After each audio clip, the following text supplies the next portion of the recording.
Aí, pessoal, está gravando então, né, para o nosso segundo bloco de hoje, dia 16 de junho, né, de introdução ao estudo do direito. Nós estamos estudando teorias contemporâneas, né? Já estudamos naturalismo e positivismo na semana passada, estudamos realismo jurídico no primeiro bloco, e agora então a gente vai terminar o nosso estudo de teorias contemporâneas e também a matéria do semestre, estudando justamente o pós-positivismo, né? Então, o objeto do nosso estudo final agora é o pós-positivismo. Pessoal, compartilhei a tela com vocês, né? Compartilhei a tela com vocês e é aquele mesmo material que a gente está seguindo, né? E vamos aí estudar o pós-positivismo. Pessoal, o pós-positivismo, ele é chamado de pós ou também de neopositivismo, porque ele é justamente a teoria que vem depois, né, do positivismo jurídico. E sendo assim, ele é uma teoria que tenta superar os erros havidos pelo positivismo jurídico, né? Aqueles erros havidos pelo positivismo jurídico, então, eles tentam ser superados, eles tentam ser corrigidos, e a partir dessa tentativa de corrigir os erros havidos no positivismo, é que nós temos, então, o surgimento desse pós-positivismo ou neopositivismo aqui. De modo que, pessoal, o pós-positivismo ou neopositivismo é a teoria atual adotada no Brasil, né? Essa é a teoria atual adotada no Brasil. A gente segue, então, no Brasil, os ditames do neo ou pós-positivismo, né? Do positivismo posterior ou do novo positivismo aí. Pessoal, e o que ele faz? Ele traz diversas teorias, né? Ele traz diversas teorias, na verdade, tentando conjugar o que as teorias anteriores tiveram de bom, tiveram de vantagens, né? Então, o pós-positivismo, ele não é propriamente uma teoria puro sangue aí. Ele é a teoria atual e ele remonta as teorias anteriores, tentando pegar justamente o que as teorias anteriores tiveram de bom. E a partir desse somatório das vantagens trazidas pelas teorias anteriores, é que é, então, construído o pós-positivismo ou neopositivismo.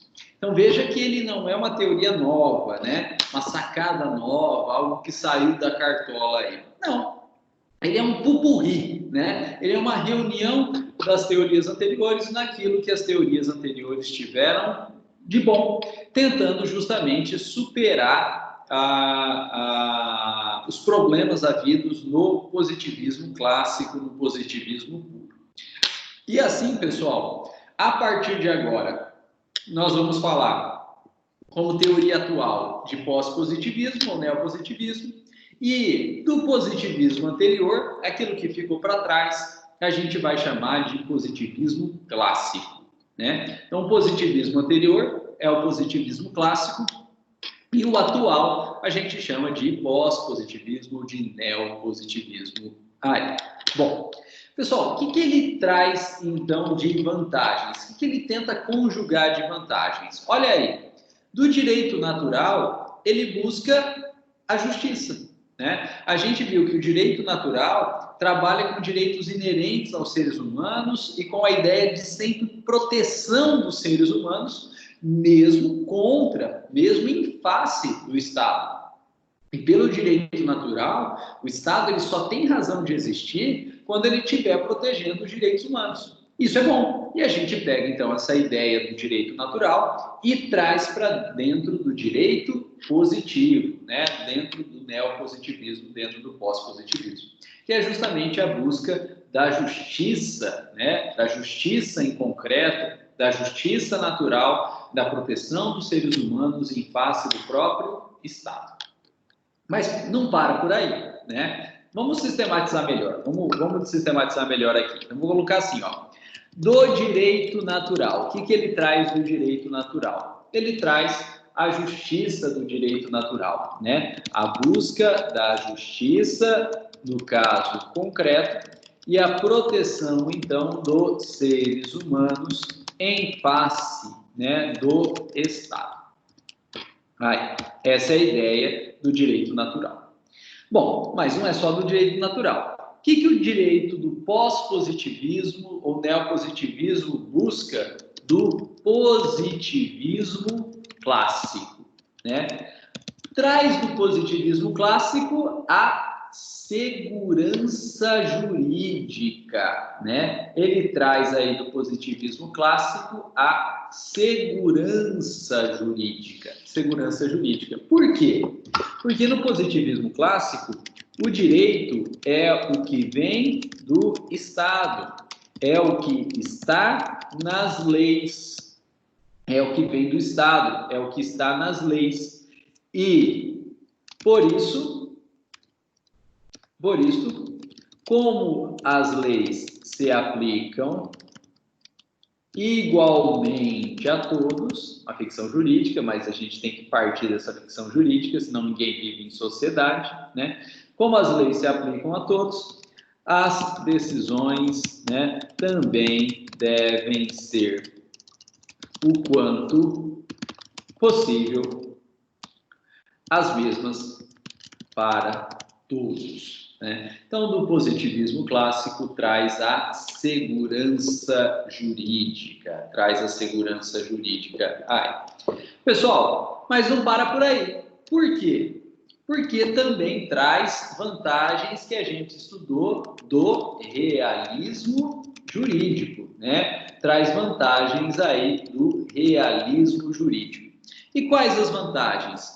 Traz para a gente, né, como vantagem, a possibilidade dos critérios decisórios do realismo jurídico, né? A possibilidade dos critérios decisórios do realismo jurídico.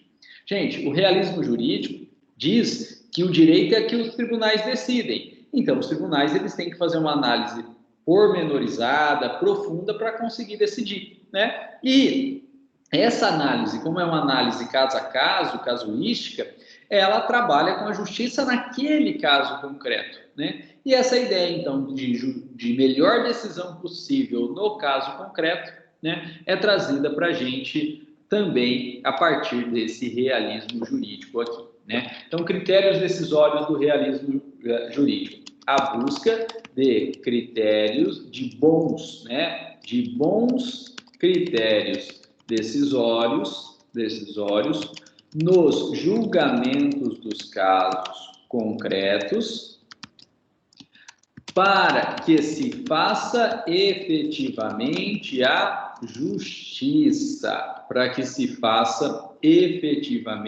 justiça, né? E além disso, né, estabiliza-se uma decisão que passa a servir de precedente para julgamento de casos futuros e análogos, né? Estabelece, então, precedentes aí. E com isso, então, a gente tem o nosso pós-positivismo. Então, vejam, o pós-positivismo, ele não é uma teoria puro sangue, né? Ele é uma teoria que vem posteriormente às teorias anteriores e ela conjuga tudo que as teorias anteriores tiveram de bom, formando um pupurri, né? Então, a gente traz a justiça natural, né? E a proteção do indivíduo, do direito natural. A gente traz a segurança jurídica e a estabilidade das leis, né? Do positivismo clássico. E a gente traz a possibilidade de amplitude de critérios decisórios na busca sempre da justiça em concreto, do realismo jurídico. E com isso, então, forma-se esse tripé que sustenta o pós-positivismo ou neopositivismo, né? Pós-positivismo ou neopositivismo, ele tem um tripé de sustentação, né? A justiça natural, né? A segurança jurídica do positivismo e os critérios decisórios do realismo jurídico, sempre visando a justiça no caso concreto. Pessoal, e resumindo esses três tripés, né, que sustentam o pós-positivismo, a gente vai verificar que no pós-positivismo houve uma reaproximação do direito e da moral na busca da justiça, né? Nós havíamos estudado o positivismo clássico e a gente viu que no positivismo clássico o direito era o que estava na lei e ponto, independentemente de que fosse bom ou ruim, correto ou incorreto, se estava na lei, era o direito e tinha que ser cumprido e acabou, né? E com isso, o positivismo clássico, ele fez uma ruptura entre o que era direito, o que era ciência jurídica, né? E o que era moral, o que era ética, né? E o conteúdo da justiça, né? Houve essa ruptura, houve essa dissociação. Muito por conta do Kelsen, né? Muito por conta do Kelsen, mas o Kelsen foi obrigado a fazer isso para que ele pudesse, de fato, criar uma ciência jurídica que até então não existia. Então, ele foi obrigado a fazer essa ruptura, essa dissociação, mas fato é que houve, né? Essa ruptura, essa dissociação aí, né? E aí o que era direito, a lei era só, o direito era só a lei, né? Independente do conteúdo se era bom ou ruim. E mesmo que fosse bom ou ruim, se era lei, era direito.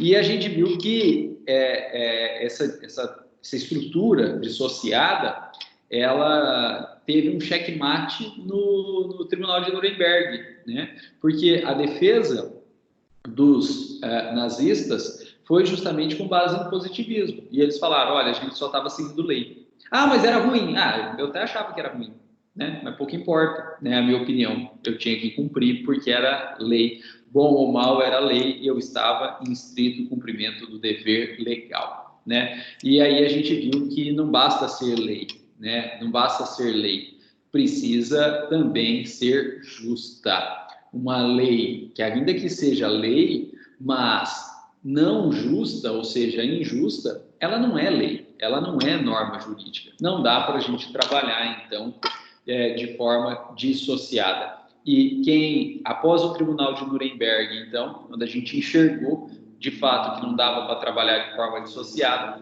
e a gente reúne, então, novamente o direito, o ordenamento jurídico, as leis, com a justiça, né, com a busca do justo, é que surge, então, o pós-positivismo.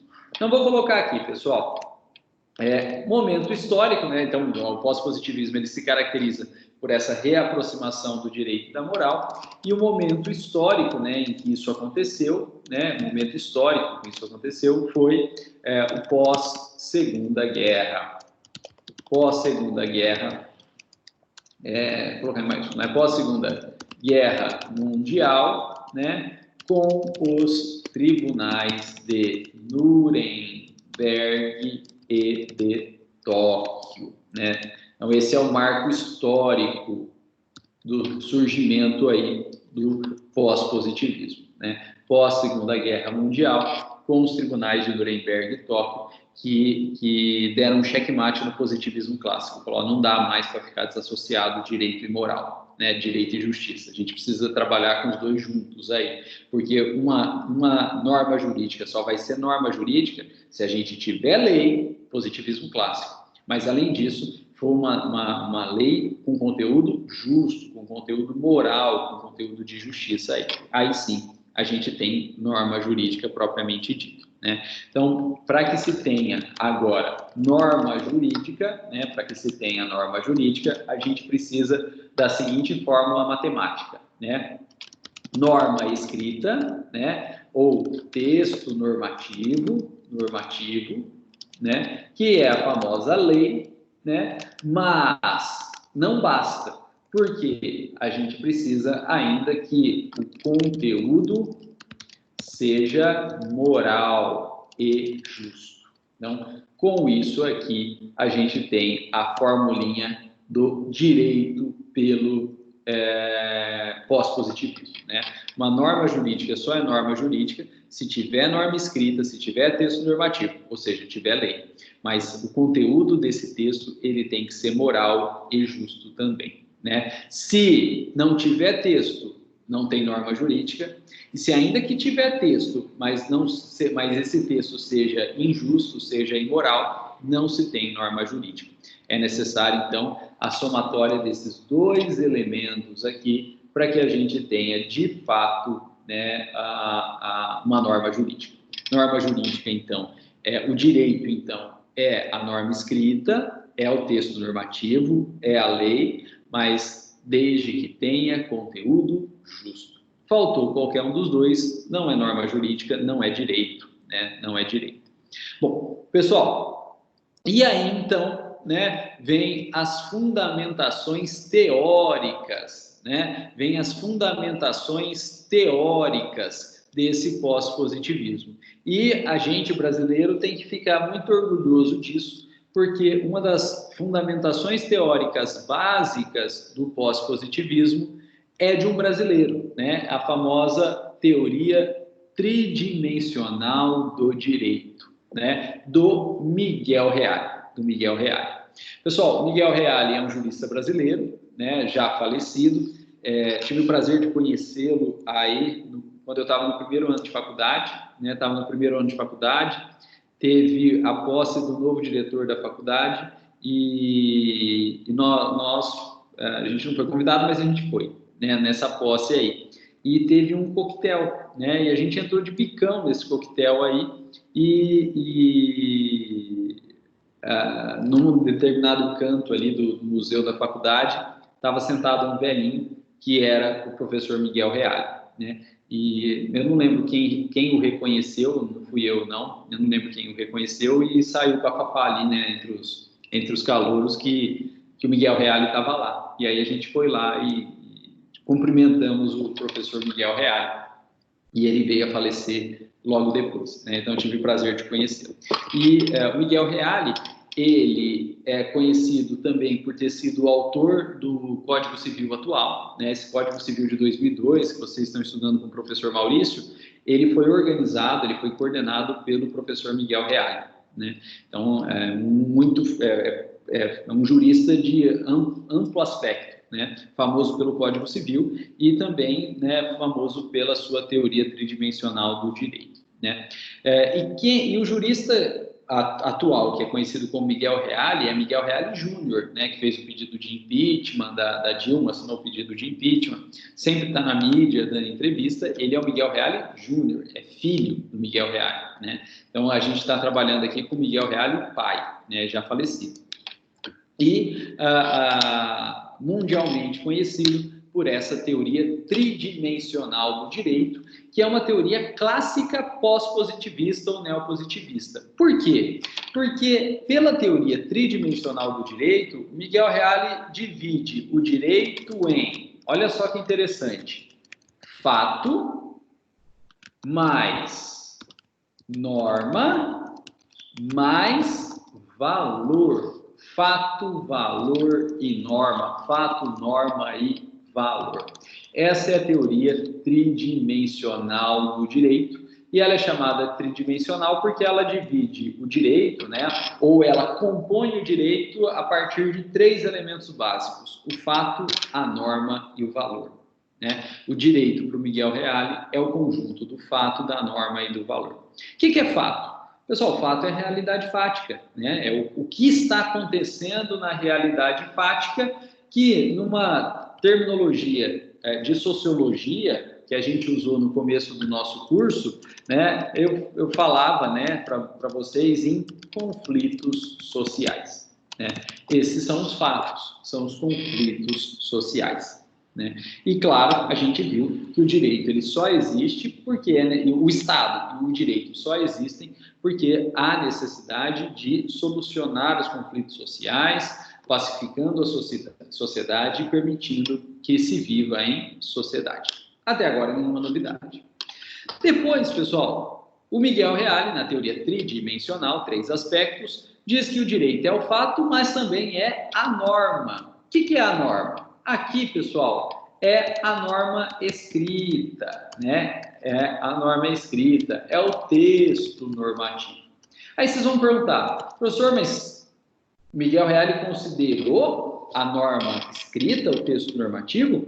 Claro que considerou, porque a teoria tridimensional divide em três E a teoria tridimensional é uma teoria típica do pós-positivismo, e o pós-positivismo não sai da cartola, ele é um pupurri das teorias anteriores, inclusive do positivismo clássico, que tem como principal fonte normativa a norma escrita. E isso foi, claro, trazido para o pós-positivismo, para o neopositivismo, né? Ele é uma evolução, ele não é uma recriação ou uma teoria nova. Então, claro que sim, a norma escrita, o texto normativo, é sim elemento do direito para o professor Miguel Reale. Só que ele não para por aqui, ele vai além. E aqui é a grande sacada do professor Miguel Reale. Ele coloca que o direito, além do fato, além da norma, é também valor. Que valor? Sempre a busca da moral e da justiça. Sempre a busca da moral e da justiça, né?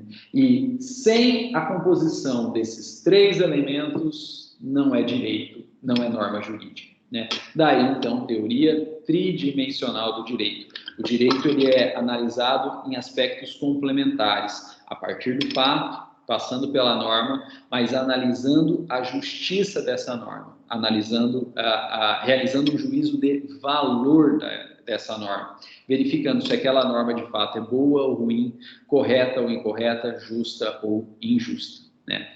Então, e aí é o grande ponto, né? Olha só, se apesar do fato e da norma, o conteúdo em juízo de valor, olha só, em juízo de valor, o conteúdo desta norma não for justo, não for moral, não for ético, não, olha a conclusão do Miguel Reale, não se terá direito, não se terá norma jurídica. E o direito e a norma jurídica só são assim, ou seja, direito e norma jurídica, se forem inerentemente justos e morais, né? Não dá para dissociar direito e moral, não dá para dissociar direito e justiça aí. Pessoal, e com isso a gente terminou a base aí dessa teoria tridimensional do direito, né? A base dessa teoria tridimensional do direito. E a gente pode evoluir um pouquinho e analisar como que a gente traz, então, esses valores para dentro do direito. O que permite que a gente traga valores para dentro do direito? E é justamente nesse ponto que aparecem, então, os princípios gerais de direito, né? Os princípios gerais do direito. Os princípios gerais do direito, né? Os princípios gerais do direito, princípios gerais de direito são justamente, olha lá, os institutos jurídicos. Então, não são sociais, eles são jurídicos, eles estão dentro da ciência jurídica, que permitem trazer valores e realizar análises valorativas, né, dentro do direito, né, e do ordenamento jurídico, né? De modo que, pessoal, o pós-positivismo ele trabalha muito com princípios, né? O pós-positivismo ele trabalha muito com princípios, né? Porque os princípios são institutos jurídicos, não são sociais, não são sociológicos, não, são institutos jurídicos, estudados dentro também da ciência jurídica, mas que permite trazer valores e fazer análises valorativas dentro do direito, dentro do ordenamento jurídico, né? E dentro aí das normas jurídicas. Pessoal, e é por isso, como nós seguimos o pós-positivismo, que toda vez que vocês começarem a estudar uma matéria nova de direito, o professor dessa matéria nova de direito, ele vai começar sempre pelos princípios. Por quê? Porque hoje, pós-positivismo, a gente dá muito valor a princípio, porque o princípio é justamente o que traz o elemento de valor, né, para dentro do direito. O fato, a gente pega da realidade social, que são os conflitos, né? A norma, principalmente norma escrita, está lá no vadimeco, né? Falta aí a gente trazer os elementos de valores para compor essa teoria tridimensional do direito do Miguel Reale, e quem traz para a gente esses valores são os princípios, né? E por isso que todo o início de estudo de direito, ou de qualquer ramo do direito, ou qualquer disciplina jurídica, vai começar sempre pelos princípios, né? Então, vocês, no semestre que vem, vão ter civil e penal se mantém, né? Mas pode entrar uma matéria nova, por exemplo, constitucional, né? E aí o professor de constitucional, a professora Vânia, vai começar com os princípios do direito constitucional. Depois vocês vão ter direito processual, ou teoria geral do processo. O professor de teoria geral do processo vai começar aí com princípios pertinentes àquela matéria. Depois vocês vão ter direito empresarial, né? O professor de direito empresarial vai começar com os princípios de direito empresarial. Por quê? Porque traz os elementos valorativos para dentro do direito. E mais importante que isso, como os princípios, eles trazem esses elementos valorativos, os princípios é que acabam moldando a nossa ideia, acabam moldando o nosso raciocínio, né? E construindo, na verdade, a forma de raciocínio para a gente pensar dentro daquela matéria, né? Então, começa uma matéria nova e são dados os princípios para a gente, na verdade, pegar o raciocínio daquela matéria, pegar o fio da meada daquela matéria, e para que a gente possa, então, aprender a pensar dentro daquela matéria e, dali, seguir para frente na própria matéria, né? Então, o estudo inicial dos princípios, os valores inerentes àquela matéria de direito, ensina a gente a pensar. E a gente aprendendo a pensar dentro da matéria vai ficar muito mais fácil para a gente entender aquela matéria e tudo que virá posteriormente dentro dela, né? Então, daí a importância desse princípio aí. Ele traz os valores e ele traz também a forma de pensar, a forma de raciocínio dentro das disciplinas jurídicas. Né? Então, muito importante o trabalho desses princípios. Pessoal, agora, veja só. Na teoria tridimensional do direito, os princípios, os valores existem, mas, na verdade, eles são um dos aspectos dentro da teoria tridimensional, né? E a presença dos princípios não exclui a análise, a necessária análise também da norma escrita, né? Do texto normativo, né? Então, veja que dentro da teoria contemporânea do direito pós-positivismo, e principalmente na teoria tridimensional do direito, nós temos os valores e nós temos também as normas escritas. E, na verdade, eles trabalham sempre de forma complementar. Eles trabalham de forma complementar. A gente não vai só aplicar princípio e em detrimento da norma, a gente não vai aplicar só a norma escrita em detrimento do princípio. A gente vai trabalhar de forma complementar, né? De forma, então, que tanto a norma quanto o princípio, eles convivem dentro do sistema jurídico do pós-positivismo e eles vão se interrelacionando e se complementando, né? E é por isso, pessoal, que no pós-positivismo surge aí a diferença entre norma-princípio, né? A diferença entre norma-princípio e norma-regra. Norma-princípio e norma-regra. Norma-princípio é a normativa, né? A normativa decorrente da aplicação dos princípios. E a norma-regra jurídica, é a normativa aplicada, né, ou decorrente da aplicação, normativa aplicada ou decorrente da aplicação, decorrente da aplicação de um texto normativo, né?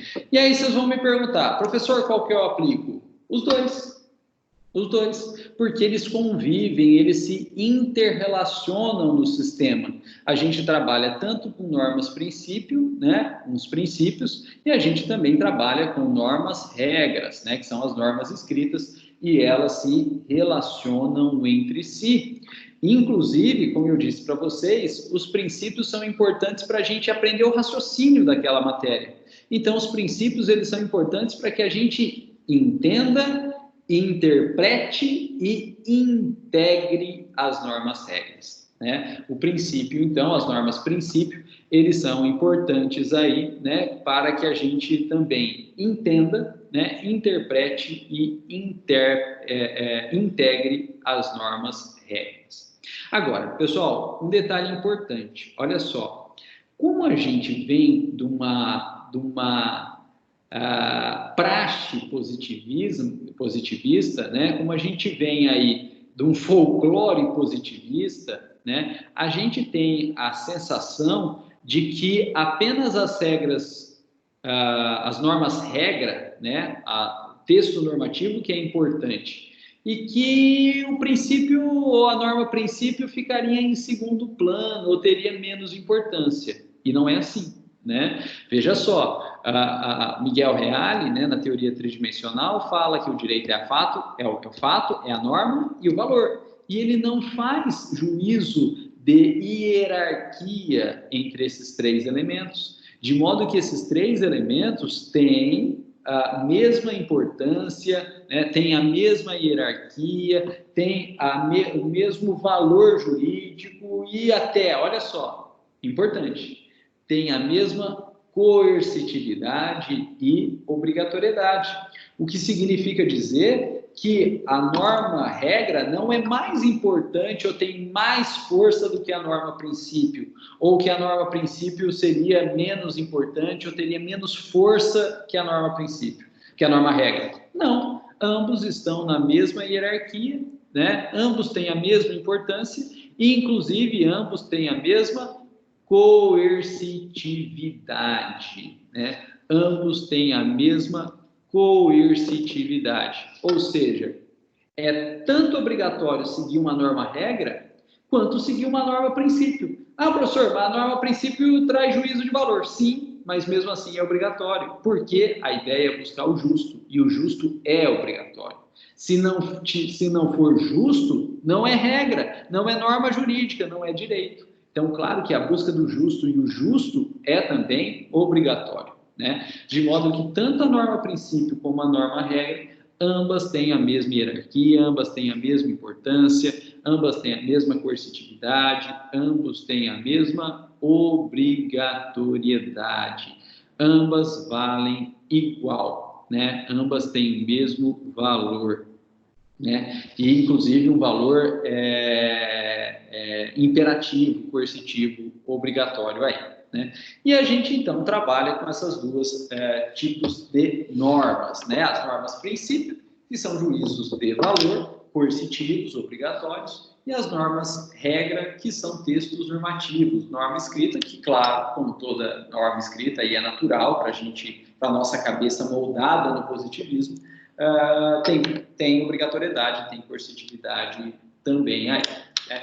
Então, coloquei aqui, pessoal, olha só, apesar dessas diferenças, né, como a teoria tridimensional não diferencia, né, fala que são os três pilares aí de sustentação, do direito, tanto as normas princípio quanto as normas regra têm caráter normativo, são normas, e, portanto, também têm caráter coercitivo, são obrigatórias, né? Devem ser seguidos tanto os princípios quanto as regras jurídicas aí escritas.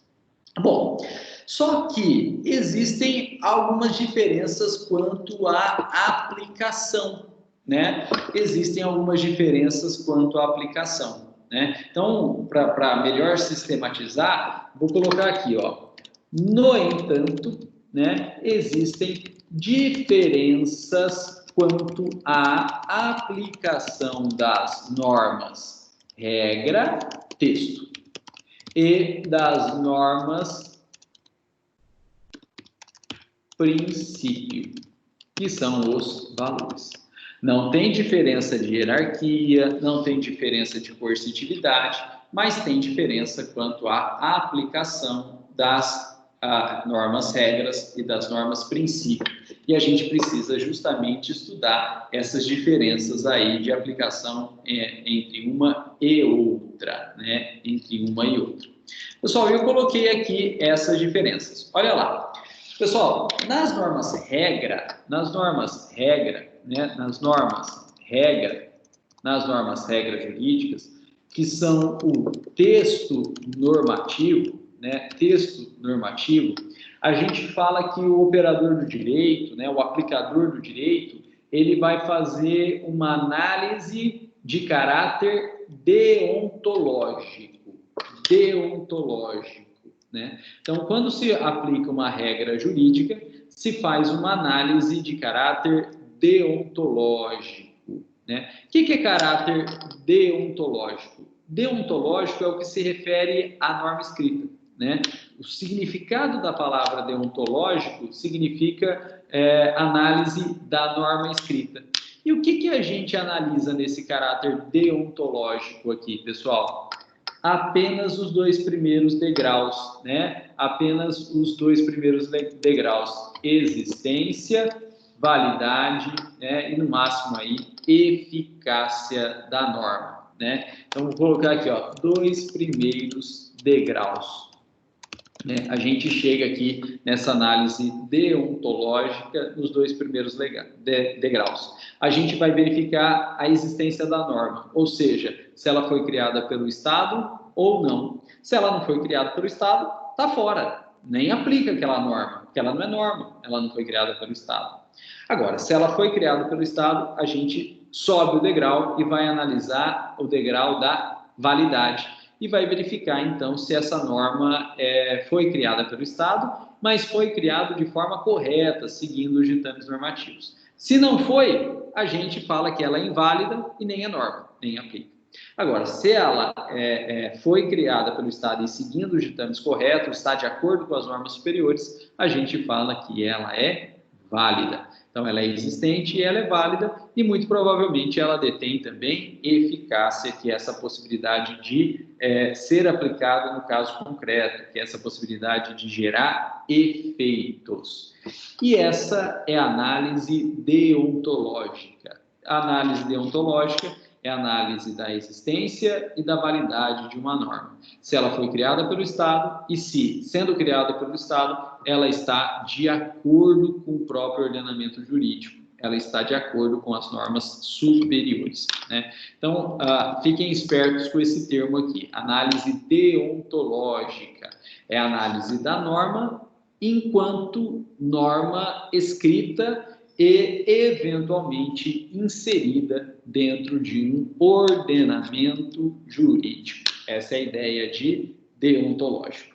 Pessoal, e uma vez tendo feito essa análise deontológica e verificado que a norma é existente porque criada pelo Estado e verificado que ela é válida porque criada pelo Estado e de acordo com o ordenamento jurídico, com as normas superiores, respeitando a norma superior, a gente vai poder analisar, então, a aplicação dessa norma.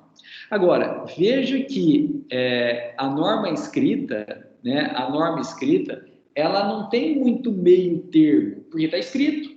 Porque está escrito.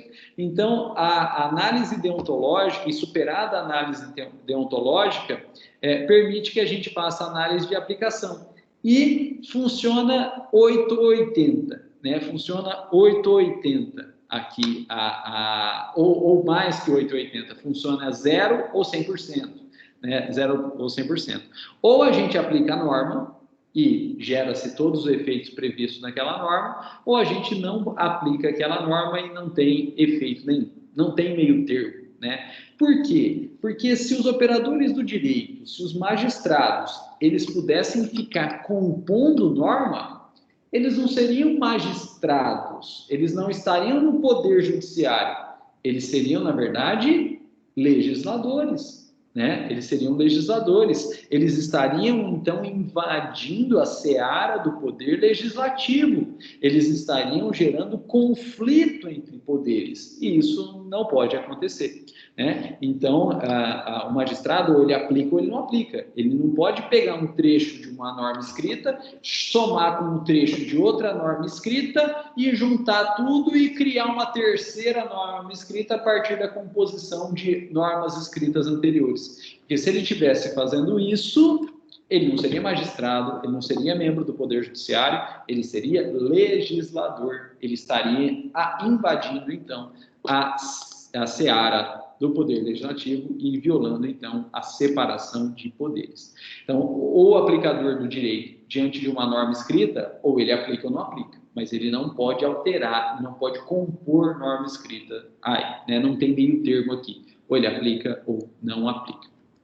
Pessoal, e vocês já estudaram que, havendo conflito entre normas escritas, né, que são as chamadas antinomias, né, lá, né, antinomias, lá, né, no direito civil, quando vocês estudaram a lei de introdução às normas de direito brasileiro, que, havendo conflito entre duas normas, uma sai do ordenamento jurídico, segundo critérios da superioridade hierárquica, critérios da especialidade e critérios cronológicos.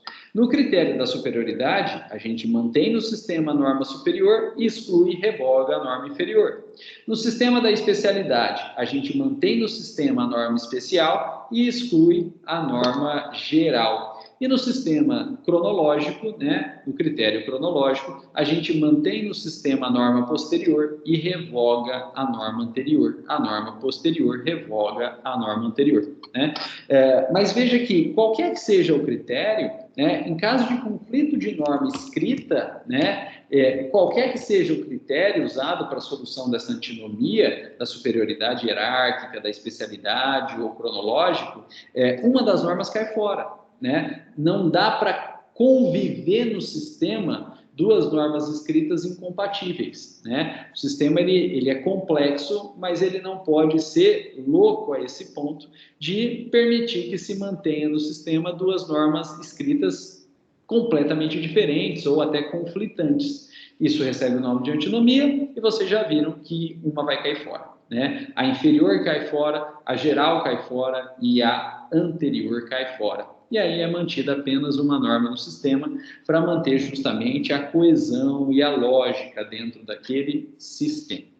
Pessoal, e essa então é a sistemática de aplicação das normas regra, das normas escritas. Se faz, então, essa aplicação através de uma análise deontológica, né? E análise deontológica significa a análise da norma em si, por critérios de existência e de validade.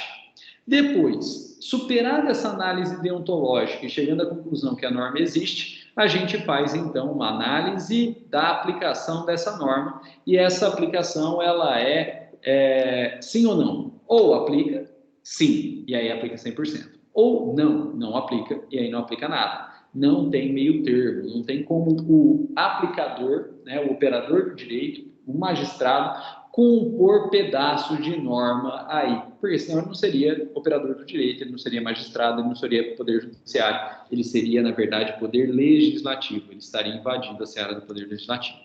E em caso de conflito entre normas-regra, né, conflito entre normas-regra, entre normas escritas, que vocês já aprenderam, cujo nome técnico é antinomia, uma delas sempre cai fora, por critérios, então, da superioridade hierárquica, especialidade e cronologia. Né? Então, não é possível conviver no ordenamento jurídico duas normas escritas, contraditórias. Não é possível. Né? Uma hora, algum operador do direito vai ter que realizar uma análise e uma delas vai cair fora. Né? Não é possível ter duas normas, regras contraditórias dentro do ordenamento jurídico. Né? Se tiver, é porque ainda não houve tempo hábil ou oportunidade para ela ser analisada. Mas quando chegar essa oportunidade, uma delas vai cair fora aí. Né? E, portanto, não se convive duas normas, regras contraditórias no sistema. Agora, pessoal, olha só, é totalmente diferente quando a gente analisa a aplicação de uma norma princípio. Totalmente diferente de quando a gente analisa a aplicação de uma norma princípio. Por quê? Porque os pressupostos da aplicação de normas princípios são totalmente diferentes. Começando pelo nome da análise. Quando a gente vai analisar uma norma princípio, que é um juízo de valor, nós não falamos em caráter deontológico. Nós falamos, a partir de agora, em caráter axiológico. A análise de uma norma princípio, ela é feita com base, então, no seu caráter axiológico, né? Que é a análise justamente do valor que ela representa, da moral, da justiça. E daí que a gente nem vai analisar, né? Pelo menos nessa análise axiológica, critérios de existência ou de validade. A gente busca, na verdade, o próprio conteúdo. Né? O princípio ele é importante não pela forma dele, mas ele é importante pelo seu conteúdo. E a análise do seu conteúdo, que é a análise do valor, recebe o nome de análise axiológica. É uma análise axiológica, em que se busca, então, a análise da moral, da justiça, né? E pouco importa a existência ou validade, né? A gente não trabalha dessa forma aí, né? E vocês vão ver que é assim quando vocês começarem a ter novas matérias de direito e o professor falar dos princípios, né? O professor vai falar do princípio e ele vai contar a origem histórica daquele princípio, o motivo de criação daquele princípio, né? E por que ele foi criado e tal. Ele não vai falar, olha, esse princípio aí vem da lei número tal, editada na data número tal. Por quê? Porque não precisa. Né? O princípio não precisa. A gente não analisa critérios formais do princípio, a gente analisa critérios de conteúdo e de valor interno ao princípio. Né? Por exemplo, olha que coisa interessante, para vocês verem a profundidade dessa ideia de princípio e do estudo dos princípios. Vocês vão estudar direito tributário. E o direito tributário é a forma que o Estado tem de cobrar dos cidadãos tributos, valores, para que o Estado possa se automanter. E o direito tributário ele é conhecido por ser um direito muito técnico, muito rígido. Por quê? Porque é a forma que o Estado tem de cobrar. Então, se o Estado está cobrando, ele tem que cobrar de forma correta. E tem que ser correto porque os indivíduos não querem pagar. Então, se tiver qualquer brechinha ali, os indivíduos vão usar para não pagar tributo. Então, tem que ser muito perfeito, muito correto o direito tributário. Mas, como todo direito, o direito tributário também tem princípios, né? E um dos princípios do direito tributário é o princípio do non-olet, Non, em latim, é não, e olet é cheirar, né? Então, se a gente fizer uma tradução livre do princípio do non-olet, é o princípio do não cheiro. Princípio do não cheiro. Já começa a ficar meio estranho quando a gente pensa que isso é um princípio de direito tributário, né? Que é um ramo muito técnico do ordenamento jurídico. E aí vocês vão ter aula de princípio de direito tributário, e o professor fala do princípio do non-olet e ele vai explicar o princípio do non-olet.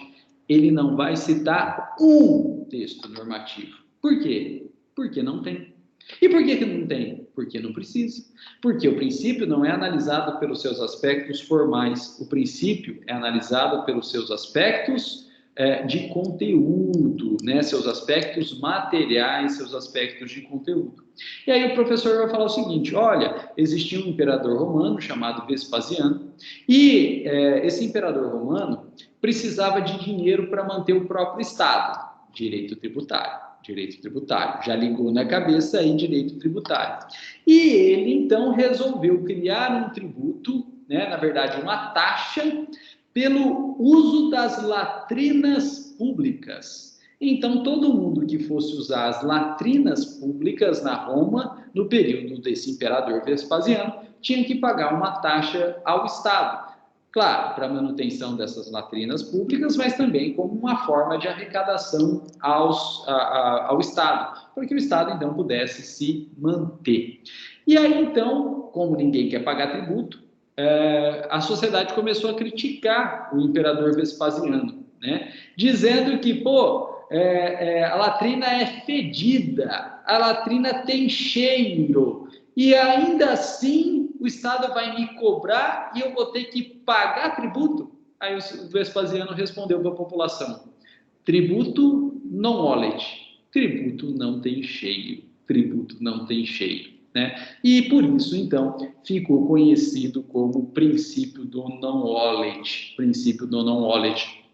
E esse princípio, desde então, foi inserido no direito tributário, e é esse princípio que explica para a gente porque, ainda que seja uma atividade ilícita, se ela gera renda, quem recebeu a renda, ainda que oriunda de uma atividade ilícita, tem que pagar imposto de renda, né? Por exemplo, né, uma atividade ilícita que movimenta muito dinheiro e, portanto, o Estado tem interesse em cobrar imposto de renda, porque movimenta muito dinheiro. O jogo do bicho, né? O bicheiro aí, né? O bicheiro que ganha muito dinheiro. E, claro que ele vai fazer, mas ele tem o dever de cobrar imposto de renda? Ele tem o dever de declarar imposto de renda? Tem. E o Estado pode cobrar o imposto de renda sobre a renda do bicheiro oriunda do jogo do bicho? Pode. Por quê? Porque tributo non olet. Tributo não tem cheiro, que o Estado quer o dinheiro, não importa a origem. O dinheiro ele não vem contaminado pela origem desse ato, né? Ou que gerou aquele dinheiro, né? Então, o princípio do non olet, ele diz para a gente que não importa a origem, ocorrendo fato gerador tributário, mesmo que seja a partir de uma origem ilícita, né, é necessário o recolhimento dos tributos incidentes sobre aquele fato gerador. Princípio. Nós fizemos uma análise deontológica para verificar se existe norma, se foi criada pelo Estado, se essa norma do tributo não olet está de acordo com a norma superior. Não, nós não fizemos nada disso, porque nós não trabalhamos com juízo com caráter deontológico. Nós trabalhamos, na verdade, com caráter axiológico, né? Um caráter de conteúdo, uma análise material valorativa aí. E para entender isso, a gente teve que buscar remanescentes históricos, que não tem nada a ver com estrutura de ordenamento jurídico. A estrutura do ordenamento jurídico romano não tem nada a ver com a estrutura do ordenamento jurídico brasileiro hoje. Porém, a história do tributo non olet explica para a gente até hoje o princípio do non olet, que é um clássico princípio tributário. Pessoal, e vai funcionar assim para tudo. Direito penal. Vocês estudaram aí vários princípios de direito penal. Princípio da legalidade, princípio da taxatividade, princípio da reserva legal, princípio da pessoalidade da pena, princípio da não transcendência da pena, né? E o professor explicou esses vários princípios, pode ter para um ou outro citado um dispositivo legal ou até constitucional, como acontece, por exemplo, aí no princípio da legalidade, pelo qual não se tem crime sem prévia lei que o defina, mas o professor poderia trabalhar todos esses princípios sem citar um diploma normativo. E o professor, não sei se ele fez isso, né, mas ele poderia indicar como livro base para vocês estudarem princípios em direito penal, um livro clássico conhecido como Dos Delitos e da Pena, do Cesare Beccaria, né, que é um autor renascentista italiano, Cesare Beccaria. E ele escreveu um livro jurídico, há 300 anos atrás, que é dos delitos e da pena, e todos os princípios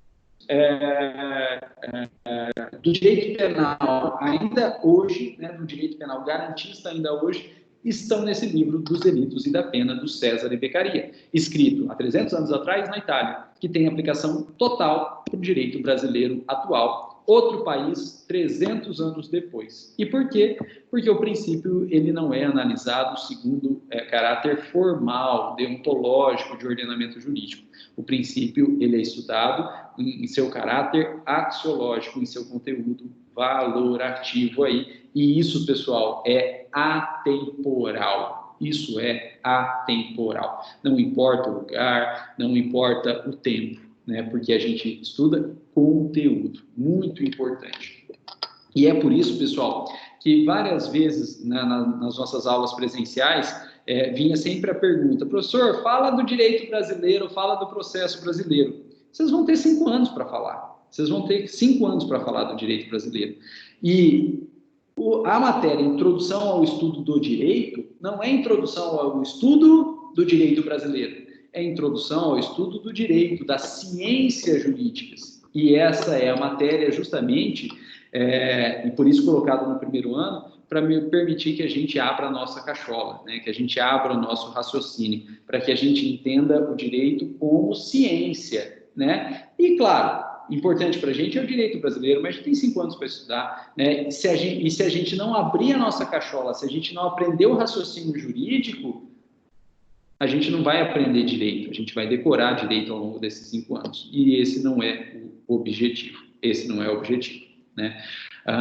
Por isso, então, a importância dos princípios, e por isso que eu sempre falei, pessoal, nós em Introdução ao Estudo do Direito não trabalharemos com casos concretos, né? Nós não trabalharemos com ordenamento jurídico brasileiro, porque senão vocês só pensam, ou nem pensam, vocês só reproduzem o ordenamento jurídico brasileiro, e a gente não quer isso. A gente quer abrir a cachola, a gente quer aprender a pensar o direito.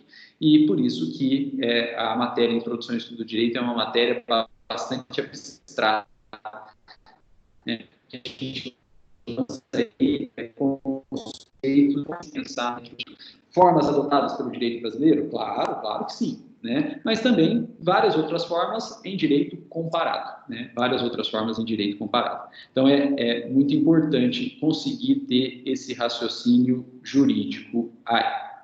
Bom, pessoal, seguindo, olha lá, a norma princípio, ela traz na sua aplicação uma aplicação, na verdade, proporcional. Ela traz aí na sua aplicação uma aplicação proporcional.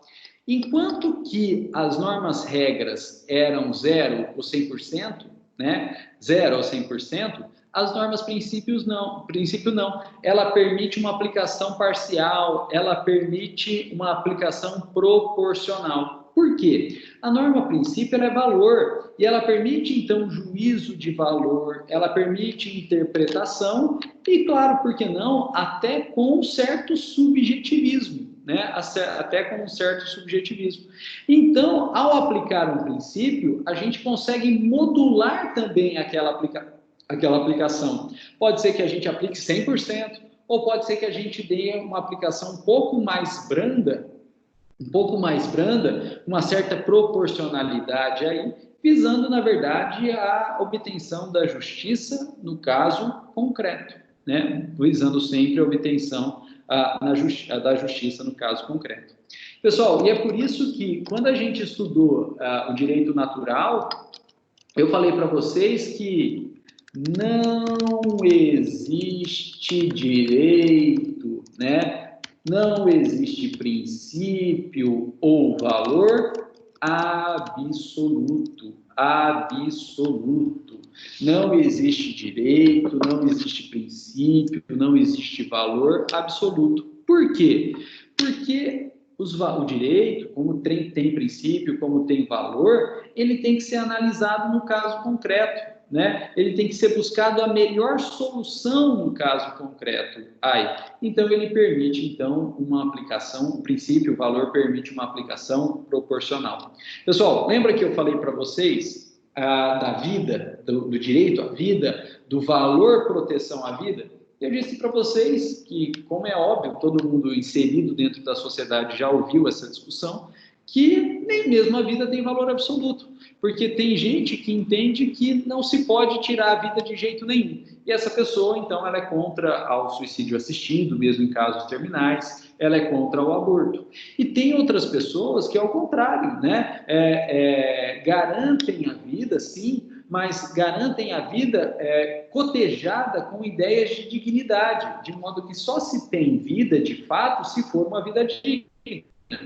E se não tiver se permite uma dignidade a essa vida, garantir a vida digna, né? E, por exemplo, então, em caso de doenças terminais, admitem aí o suicídio assistido, admite a eutanásia, a ortotanásia, né? Inclusive, tem estados no mundo que permitem expressamente nas suas legislações, né, esse tipo de conduta.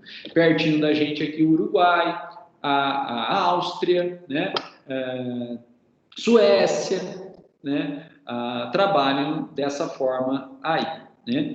E também, no caso do aborto, né, por exemplo, a própria legislação brasileira permite sacrificar a vida do feto se for necessário, então, salvar a vida da gestante, né? Ou então, se esse feto for fruto de um estupro, né? Porque a mãe aí não seria obrigada a conviver com o fruto desse estupro e algo que relembraria a todo momento um trauma sofrido por ela, né?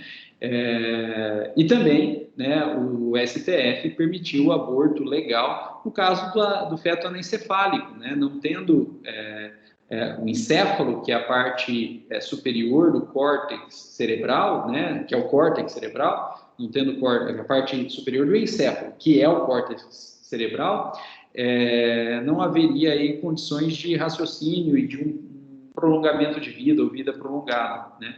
E aí não se teria, então, dignidade na vida desse feto, né? E a gestante, então, ela poderia optar pelo aborto. Veja que isso só é possível porque a vida, ainda que ela seja garantida ao extremo, ela não é um valor, né? Ela não é um princípio, ela não é um direito absoluto, né? E esse tipo de raciocínio só é possível quando a gente deixa de lado a análise de norma-regra, análise deontológica, e passa a fazer uma análise de norma-princípio, né? Uma norma, então, de caráter axiológico, né? Uma norma de caráter axiológico. Percebam, pessoal, que esse tipo de análise axiológica é que permite a gente entender o pano de fundo da lei, né? Se a gente ficasse limitado aqui a uma análise deontológica, eu falaria para vocês que matar alguém é crime de homicídio, ponto. E aí vocês perguntando, professor, mas suicídio assistido? Matar alguém é crime de homicídio. Professor, e o aborto não, né? E a eutanásia, a ortotanásia? É crime de homicídio. Matar alguém é crime de homicídio e ponto, né? Quer dizer, crime. Não estamos discutindo nada, nós estamos fazendo uma análise deontológica e aplicando a norma, né? Ou também, né?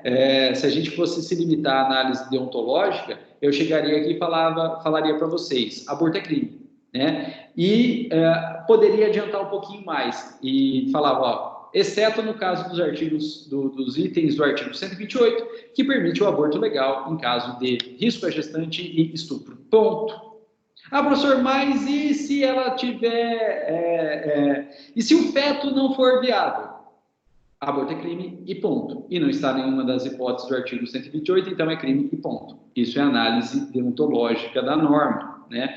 Agora, a discussão do pano de fundo, a interpretação, e olha só, o entendimento e a evolução da própria norma, ela está além de uma análise deontológica, ela exige, na verdade, uma análise axiológica, né? E aí, é justamente o que o STF fez quando, apesar de não estar expresso na lei, ele falou que não era crime, né, o aborto do feto anencefálico. Porque ele juntou aí as ideias de dignidade da gestante, né, que não poderia ser obrigada a permanecer 9 meses em gestação, sabendo que aquele feto iria abortar a qualquer momento, né, até de forma natural, ou se nascesse, não teria aí mais que algumas horas de vida e irremediavelmente ia falecer. Então, ela ficaria 9 meses aguardando, na verdade, a morte inevitável do feto. Né? Isso não é psicologicamente dignidade para a gestante. Né? E permitiu, então, se a gestante não quisesse passar por esse trauma, optar já imediatamente em realizar o aborto, sem que isso fosse, e não considerado crime. Né, não fosse considerado crime. Né? E também, olha só, né, uma questão de dignidade do próprio feto, né? Porque ele não tem o córtex cerebral, então ele não tem raciocínio, mas ele tem uma estrutura, sim, neurológica, que não permite um suporte à vida prolongado, né? Ele irremediavelmente vai morrer, mas ele tem, sim, uma estrutura cerebral, que é o encéfalo baixo, né? A medula, né, o bulbo e o cerebelo. Portanto, algumas funções vitais funcionam, sem viabilidade de vida, sem longo tempo de vida, mas algumas funções vitais funcionam. Então, ele se desenvolve fisicamente e a gente não sabe ao certo, mas sim, provavelmente ele é passível de dor, ele é passível de sofrimento.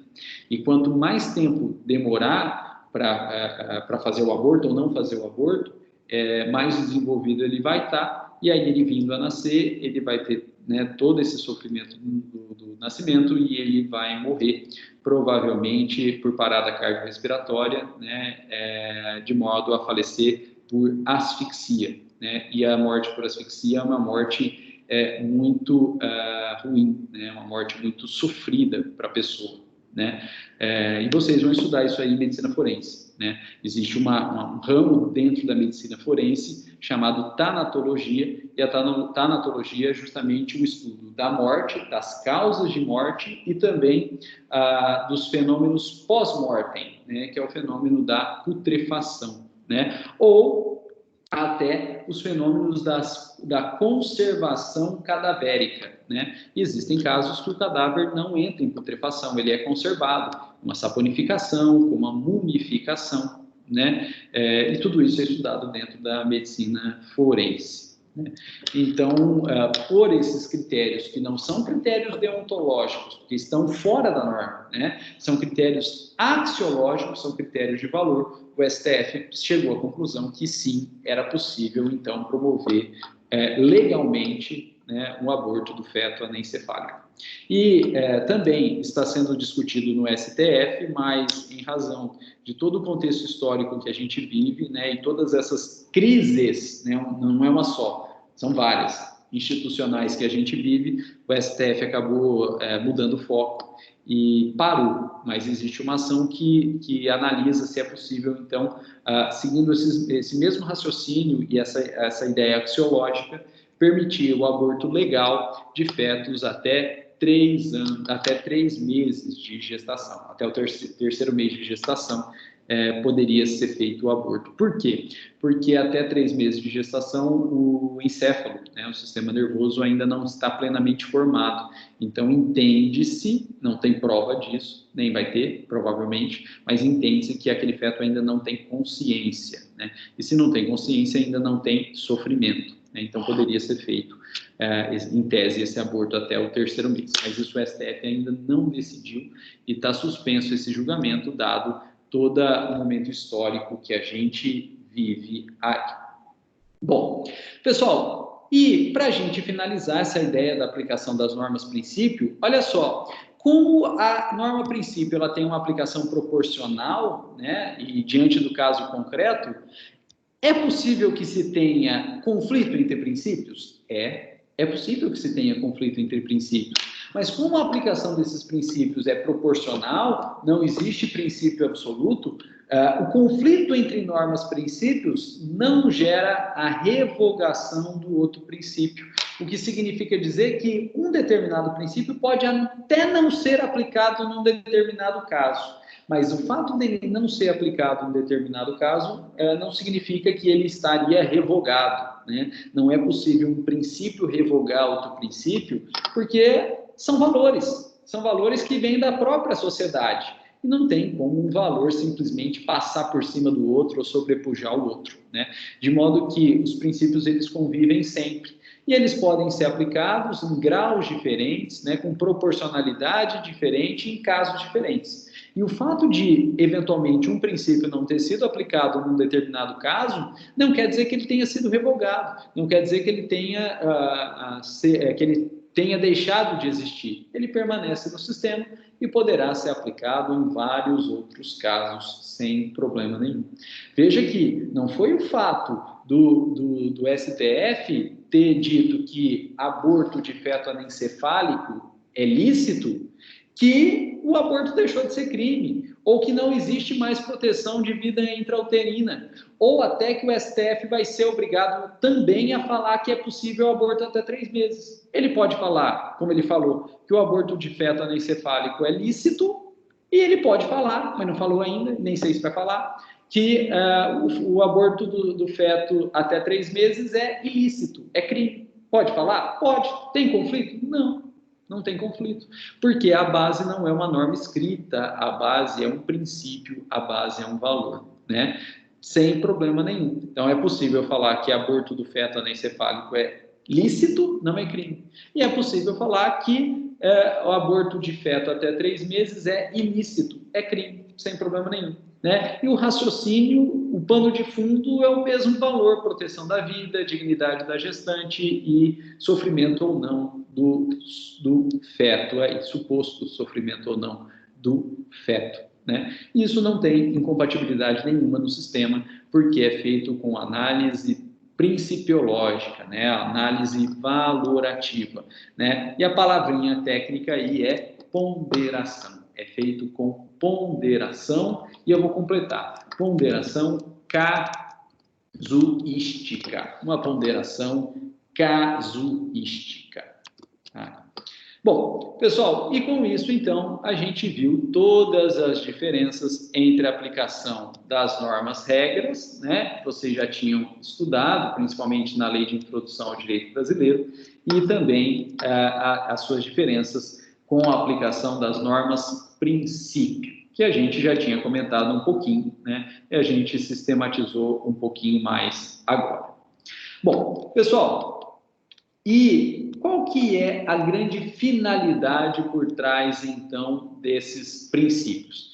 O que a gente quer, de fato, com a aplicação desses princípios? Primeiro, pessoal, a gente quer entender o ordenamento jurídico, o sistema jurídico, e disciplina por disciplina, matéria por matéria do ordenamento jurídico, né? Cada qual com seus próprios princípios, com seus valores. Então, olha só, os princípios, eles funcionam como um norte de interpretação e integração do sistema jurídico. Né? Eles dão para a gente as bases, né? As balizas que a gente tem que seguir dentro do ordenamento jurídico, dentro daquele sistema jurídico, para a gente conseguir entender, então, aquele sistema, aquela matéria, aquela disciplina jurídica aí. Então, eles funcionam como nortes, como caminhos a serem seguidos na interpretação e na integração do sistema jurídico. Pessoal, e também, olha só que interessante, né? Uma expressão muito famosa dentro do direito. Os princípios, eles funcionam como mandamentos de otimização, né? Eles funcionam como mandamentos de otimização. O que é otimizar uma coisa? É tornar a coisa mais eficiente, né? E os princípios, então, eles funcionam como mandamento de otimização, porque eles buscam a justiça no caso concreto. E eles permitem, então, que essa interpretação e essa integração do ordenamento jurídico seja sempre a melhor possível, buscando sempre a melhor solução no caso concreto, buscando sempre a justiça no caso concreto, né? Então, os princípios aí, eles trabalham também como mandamentos de otimização, porque o operador do direito, ao aplicar um princípio, aplicar um valor, ele tem que conseguir o máximo naquele valor.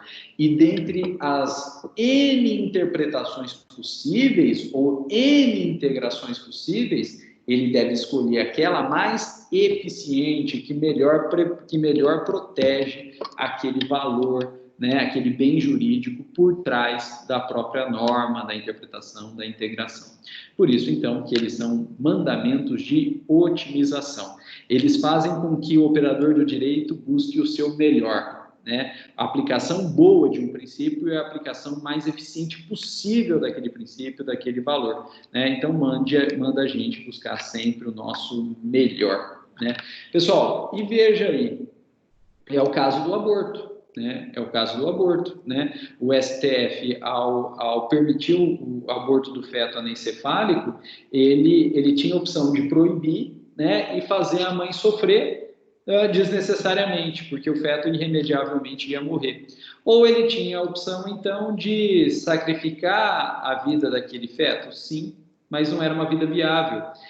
É ruim? É, mas pelo menos ele garante a saúde da mulher, né, da mãe, da genitora, que sim, é uma vida viável, né, inserida na sociedade, com a sua consciência e o seu psicológico já estabelecido, né, e, portanto, gerou o máximo de otimização possível ao bem jurídico vida, dando proteção à vida da gestante, porque isso geraria, então, né, como de fato gera, uma maior efetividade, né, para a gestante, porque ela é a vida viável, ela é a vida digna, né, e para toda a sociedade, né? Então, isso gera aí essa ideia de máximo de otimização.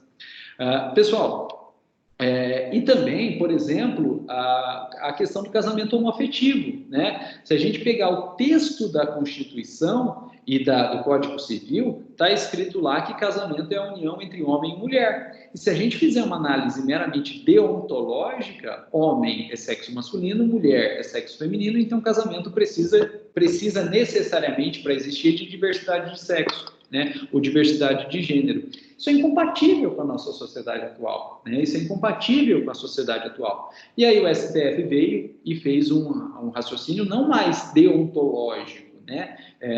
E fez, na verdade, um raciocínio axiológico de valor, né? E chegou à conclusão que a sociedade humana atual, ela quer uniões de seres humanos, independente aí do gênero ou do sexo. Raciocínio axiológico, maravilha, né?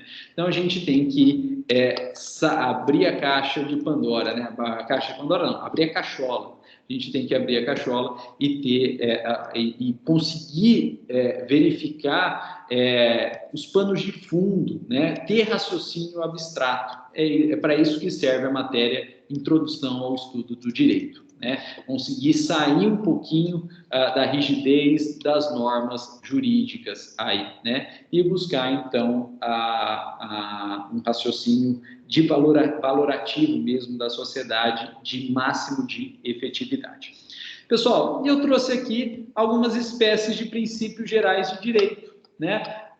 O mais famoso deles, o mais amplo deles, é o princípio da dignidade da pessoa humana, né? Veja que a gente usou a dignidade da pessoa humana para fundamentar o aborto do feto anencefálico, a gente usou a dignidade da pessoa humana para fundamentar o casamento homoafetivo, né? Em todos os raciocínios axiológicos, né? A dignidade da pessoa humana, ela tem essa amplitude aí, né? E veja que não sou eu que estou falando, né? Acho que eu já comentei com vocês, e quem fala isso, né, é um doutrinador espanhol muito famoso, o famoso Jesus Lima Torrado, né? Jesus Lima Torrado, doutrinador espanhol aí. E ele fala justamente que a dignidade da pessoa humana, ela é um super princípio, mas também um princípio como soldado de reserva. Porque se a gente não tiver um outro princípio direto a ser aplicado, a gente vai poder sempre buscar fundamentação axiológica dentro da ideia de dignidade da pessoa humana, né? Essa é a ideia, a tese defendida pelo professor Jesus Lima Torrado, da Universidade de Salamanca, na Espanha, aí, né, mundialmente famoso por conta disso. E também, pessoal, né, nós temos outros princípios, né? E aí são princípios específicos de cada ramo do direito, princípios e garantias constitucionais, né? A aplicação dos princípios também ao direito privado, né? Que é conhecido como eficácia horizontal, né? Dos princípios fundamentais, ou publicização do direito privado, que vocês vão estudar com mais calma aí num futuro muito próximo em direito civil, né? Quando vocês estudarem teoria das obrigações e teoria geral dos contratos, né? Professor de direito civil, de teoria geral das obrigações e teoria geral dos contratos, ele vai entrar aqui na eficácia horizontal dos direitos fundamentais, né? E eu coloquei alguns exemplos aí, pessoal: proteção à vida, integridade física, liberdade, propriedade, isonomia, né? Conferência de direitos sociais, salário mínimo, alimentação, moradia, né? Todos eles, né, com previsão expressa no nosso artigo 5º, artigo 6º, artigo 7º, né, e mais esparsos aí na Constituição Federal, né, artigo 225, né, que fala do meio ambiente, né, e também 226, que fala da família, né, da família, todos aí na Constituição Federal de 88, que vocês vão estudar também com mais calma na matéria Direitos Humanos, né, e Direitos Fundamentais. Direitos Humanos e Direitos Fundamentais. Bom, pessoal, e para a gente terminar, eu gostaria de falar um pouquinho com vocês um pouquinho sobre a técnica de ponderação de bens jurídicos desenvolvida aí pelo Robert Alexy, né, que é um doutrinador alemão, né, o Robert Alexy, né. Pessoal, e essa técnica de ponderação é muito interessante, por quê? Porque na técnica de ponderação do Robert Alexy, foi ele que deu para a gente a sacada para a gente entender que um princípio, ou que a aplicação de um princípio, ele não vai revogar o outro princípio, ou o fato de um princípio não ter sido aplicado, que ele está automaticamente revogado. Não, né? Tudo tem que ser feito com proporcionalidade, né? E analisando sempre o caso concreto, né? Tudo tem que ser analisado com proporcionalidade e diante do caso concreto. E o fato que, em um determinado caso concreto, a gente opte pela proteção de um dos princípios ou dos direitos, não quer dizer que o outro esteja automaticamente revogado e ele vai continuar sendo aplicado para outros casos aí.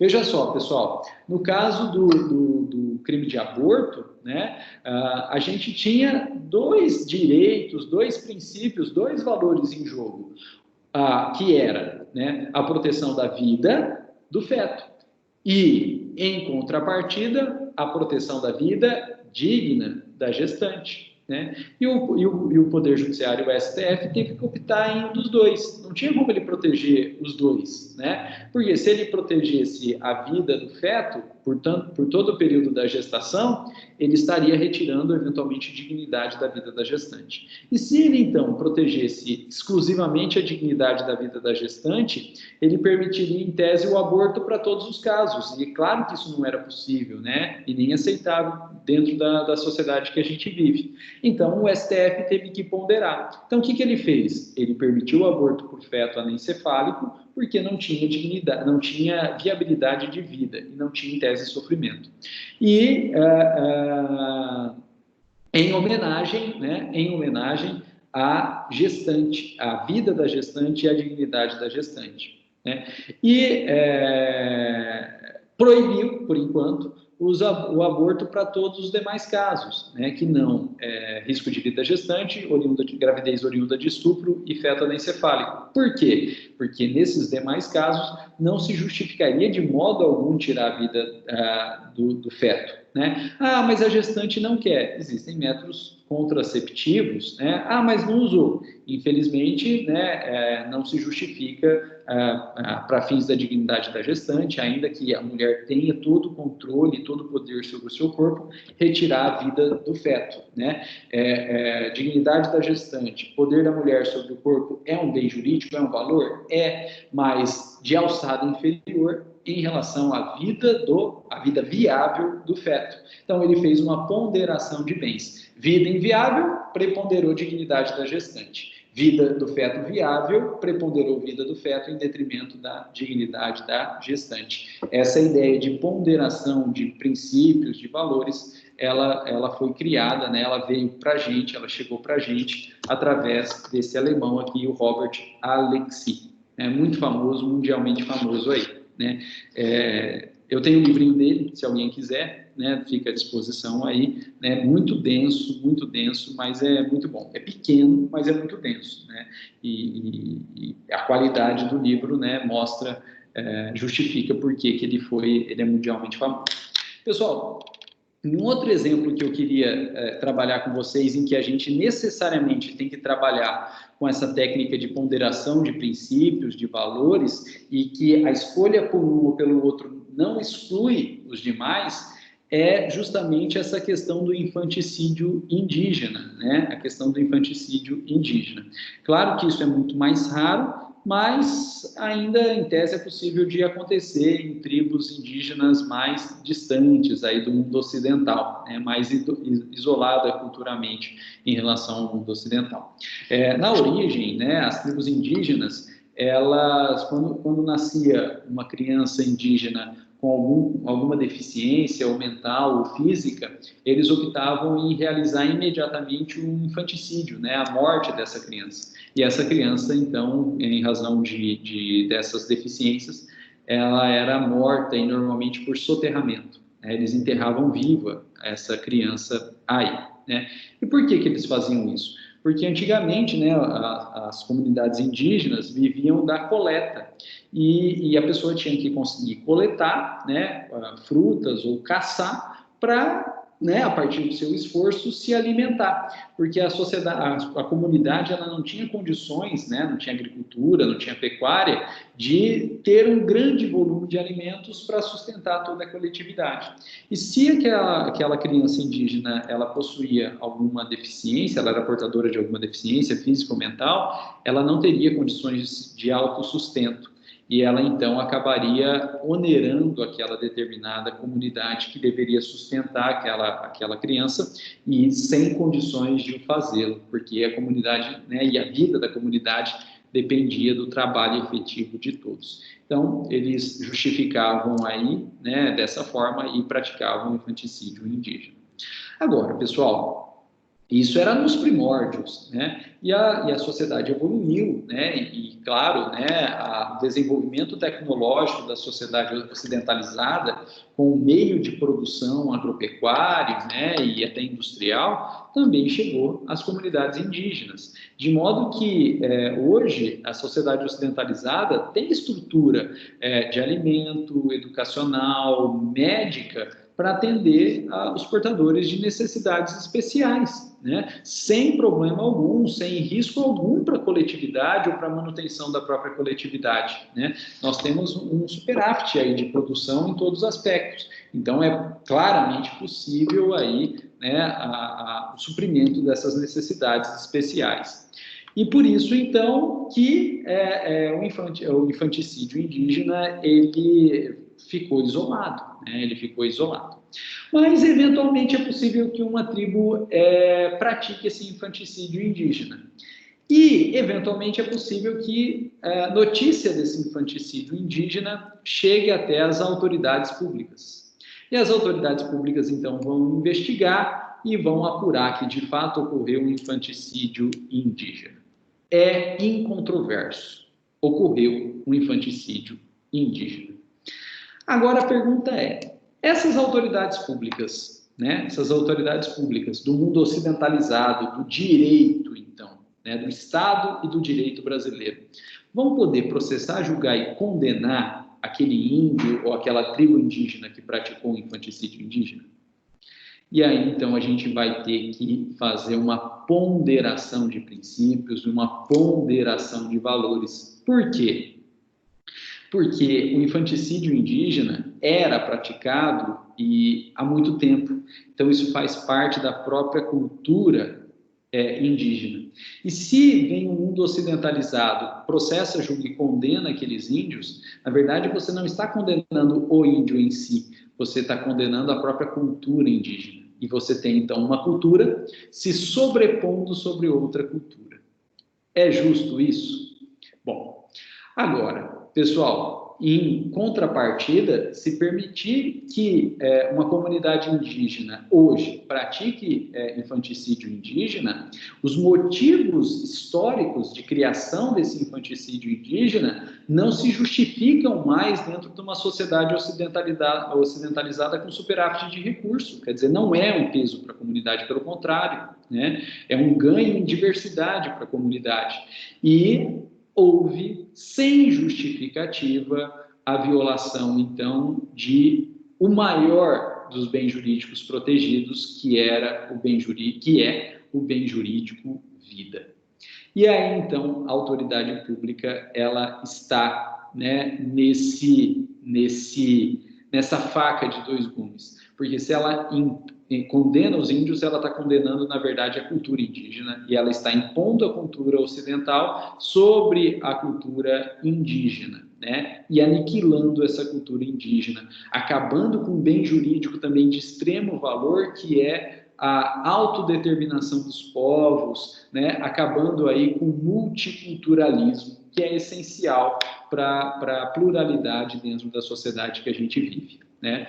Agora, se ela também não condena, ela permitiu que uma vida fosse ceifada sem motivo algum, né? Ela violou o bem jurídico vida. E, portanto, isso tem que ser analisado aí de forma muito... de uma forma muito profunda, né? E com muito cuidado. Por quê? A gente tem dois bens jurídicos, né, de extremo valor, né, de extremo valor. A gente tem a vida por um lado e a gente tem a autodeterminação dos povos e a manutenção da cultura indígena e da policultura, da multiplicidade de cultura dentro do Estado aí. Então tem que ser uma análise muito grande, né, uma análise muito profunda. Pessoal, quem quiser saber mais sobre isso, tem até um vídeo, né, em que é discutido sobre isso, né, e tem muitos debates, né, agora, dado o momento histórico que a gente vive, né, tudo acabou ficando para um segundo momento, né, mas existiram muitos debates sobre isso, e o STF também foi chamado a decidir se é crime ou não é crime, né? Um índio ou uma tribo que tenha praticado um infanticídio indígena, mas também está pendente de julgamento. E quando o STF for julgar, ele vai ter que usar justamente essa técnica de ponderação. Se ele optar pela existência de crime, ele priorizou a vida, mas não quer dizer que ele tenha excluído ou a ideia de proteção da multicultura, né, tenha sido excluído aí. Ela pode ser aplicada em outros casos. Se ele, STF, opta em dizer que não é crime, é porque naquele caso concreto ele priorizou a multicultura em detrimento à vida. Mas não quer dizer que a vida não tenha que ser protegida e também não quer dizer que em outros fatos ou em eventual outro infanticídio indígena se considere naquele caso crime. Por exemplo, o STF pode eventualmente dizer que naquele caso concreto não foi crime porque se tratava de uma tribo isolada na Amazônia, né? Uma tribo aí não ocidentalizada, né? E, portanto, valeria os princípios e as regras daquela própria tribo. Agora, num segundo caso, pode ser uma tribo já ocidentalizada, né? Com acesso à cultura e recursos ocidentalizados. E aí, praticando o infanticídio indígena, né? Já era uma tribo aculturada, digamos assim, né? Não faria sentido dentro daquela tribo, e aí priorizaria a proteção do bem jurídico vida e consideraria crime, né, aquelas condutas daquelas pessoas aí, né? Em razão, então, das circunstâncias concretas, das circunstâncias dos casos concretos. E, pessoal, todo tipo de decisão judicial que seja algo com reflexos sociais, vocês vão encontrar esse confronto de princípios. E isso é natural, né? Que haja conflito de princípio, e é natural também que eventualmente se opte de um pelo outro, outro pelo um, mas a opção de um não vai excluir, não vai retirar do ordenamento jurídico a opção pelo outro. Pessoal, e com isso, então, a gente terminou o pós-positivismo, e ao terminar o pós-positivismo, a gente terminou também a nossa matéria semestral, né? E também a própria matéria Introdução ao Estudo do Direito. Acaba por aqui. No semestre que vem não existe essa matéria, Introdução ao Estudo do Direito. O que entra no lugar dela é uma disciplina chamada Filosofia do Direito, né? Então, a sequência aqui é a matéria Filosofia do Direito, né? E aí vocês vão estudar agora, mais profundamente, correntes filosóficas dentro do direito, né? Essa é a sequência. Só que enquanto introdução ao estudo do direito são 4 aulas, né, portanto é algo muito mais pesado, filosofia do direito é uma aula por semana só, então fica uma matéria mais tranquila. E essa outra aula que sobra, né, porque acaba a introdução ao estudo do direito, ela se transforma em uma segunda disciplina que é economia, né? E vocês vão entrar, então, dentro de economia, e dentro de economia vocês vão estudar também essa ideia que a gente comentou hoje de análise econômica do direito do Richard Posner, né? Vocês podem estudar essa disciplina aí, né? Então, entra em economia. Pessoal, detalhe importante, não é direito econômico, é economia, né? E tem diferença? Tem. O direito econômico, a gente estuda, na verdade, as normas jurídicas pertinentes à economia, né? E princípios basilares, como empreendedorismo, né? Como liberdade econômica, né? Como livre iniciativa, né? Essas são princípios do direito econômico. A matéria não é direito econômico, a matéria é economia. Então, na verdade, vocês vão fazer um estudo mais técnico aí, né, de taxa de juros, de forma de controle de inflação, né, tem essa possibilidade também. Bom, pessoal, e aí a gente termina por aqui. Diquinha básica, né, diquinha básica aí para a realização do trabalho, para quem vai estudar, né, e apresentar o pós-positivismo ou neopositivismo. Trabalhem com ponderação de valores, né? Busquem aí votos em que se reconheça o valor vida, né? Se reconheça o valor vida, mas insira esse valor vida dentro do próprio contexto em que ele aparece, né? E aí, tem gente que vai dar uma valoração absoluta à vida, mas isso é mais para o direito natural. E tem gente que vai dar uma valoração relativa à vida, ponderando a vida no caso concreto aí. E por quê? Porque dentro da caverna você tem 2 bens jurídicos vida a serem tutelados, né? Um morreu para servir de alimento dos outros. Mas se os outros não tivessem matado e comido, eles outros tinham morrido também. Então você tem justamente a proteção de 2 bens jurídicos vida aí. E a ideia da exposição do pós-positivismo é mostrar justamente a ponderação entre esses valores, né? Não importa muito, na verdade, a conclusão, né? O que é importante dentro do pós-positivismo, né, e os grupos que forem expor o pós-positivismo, é mostrar justamente o cotejo, é mostrar justamente o cotejo entre esses dois bens jurídicos protegidos aí.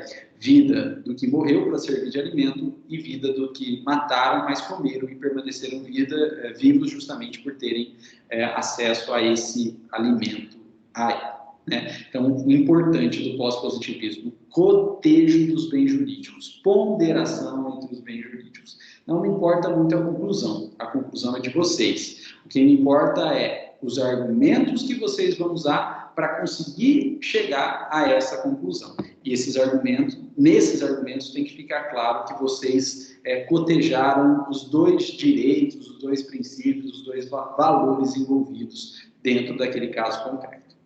Pessoal, beleza, então vou interromper aqui a gravação para não ficar um vídeo muito grande e a gente continua conversando aqui. Pessoal, obrigado, boa semana a todos, né? E até semana que vem, quando nós faremos o nosso seminário aí. Um grande abraço a todos.